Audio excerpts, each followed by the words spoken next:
Nagbabalik po ang News at 1. Dako po muna tayo sa Palasyo ng Malacanang para po sa mga balita doon. Naroon po ang aming kasamang si Elena Luna. Elena, magandang hapon.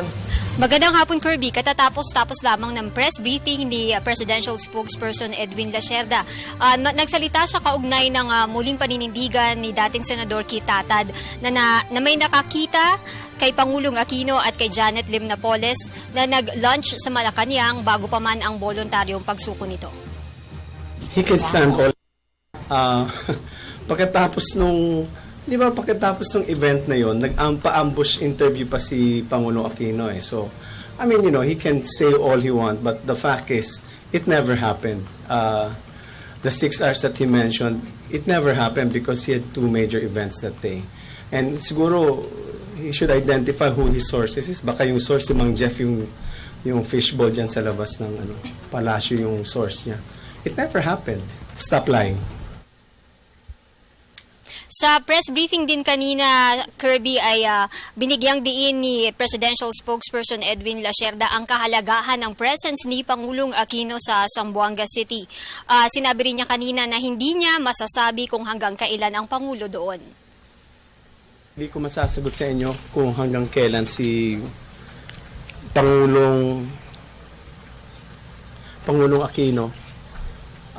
We will not disclose when he will decide to come back. We don't even disclose where specifically he is. Number 2, the president is there.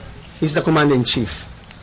There is a military option that's being exercised right now. He gives support.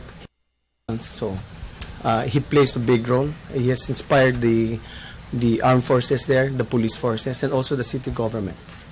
And so it shows the confidence that he also has in the armed forces, and also the people of Zamboanga City appreciate the presence of the president during this time of crisis. Inihayag din kanina ni Secretary Lacerda ang pagbibigay ng gobyerno ng 2 milyong pisong reward money para sa paglutas ng pagpatay sa advertising executive na si Kay Dabantes. Ayon kay Secretary Lacerda, itinawag ni Pangulong Aquino ang direktibang ito kay Executive Secretary Paquito Ochoa Jr. kahapon.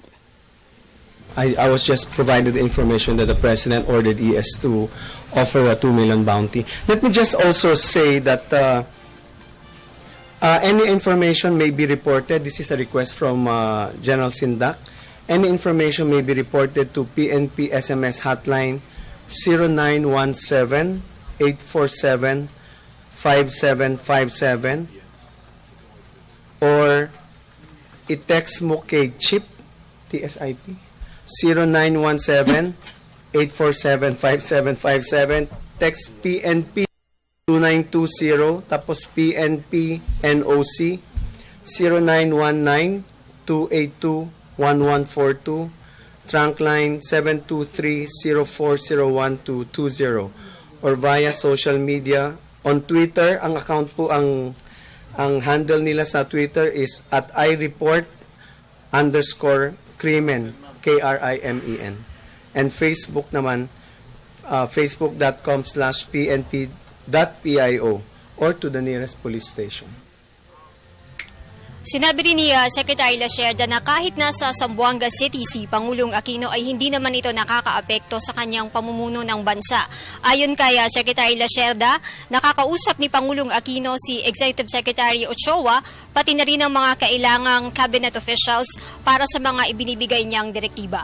At yan ang ating balita mula dito sa Malacanang. Sa tulong ng RTVM, ako si Elena Luna para sa Telebisyon ng Bayan. Maraming salamat sa iyo, Elena.